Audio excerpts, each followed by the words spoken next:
food processing. Food processing has been around since prehistoric times.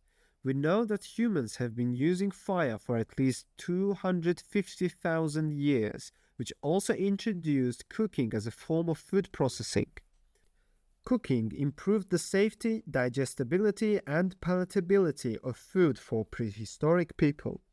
More complex types of processed food appeared during ancient and medieval times. These techniques included everything from fermenting to sun-drying, pickling vegetables, salting and smoking meats, cheese making, bread baking, steaming vegetables, and more. The mass-scale production and processing of food were only introduced in the late 18th and 19th centuries and to cater to the military in large part. It was in 1809 when Nicolas Appert invented the technique of hermeting bottling. This was used to preserve food for French troops and contributed to future processing and preservation techniques such as tinning.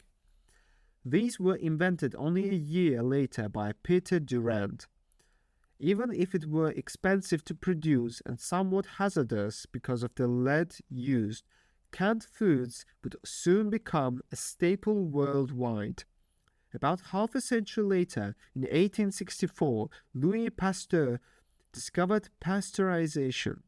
This technique significantly improved the quality and safety of processed food and introduced better preservations for beer, wine, and milk.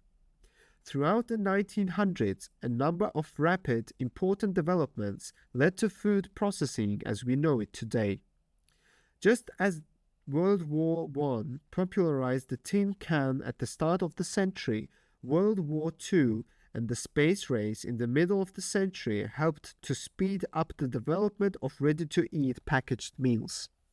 During this time, the working middle class also began to expand around the world, bringing increased demand for fast meals with a long shelf life.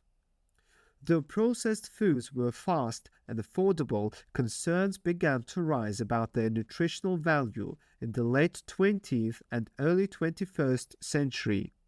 Many preservation processes reduced the vitamin and mineral content of otherwise healthy foods. Added fat, sugar, and oil increases calorie content without increasing nutritional value. Concerns about preservatives and their long-term health effects began to rise. The toll of disposable plastic packaging also began to rise. The food processing made many foods easier to buy and prepare. There were trade-offs that had so far not been addressed. The history of food processing has grown more in the last 200 years than it has throughout the tens of thousands of years that human civilization has existed. As these processes continue to advance, foods that are safe, accessible, and affordable, as well healthy and environmentally friendly, are the next challenges to meet.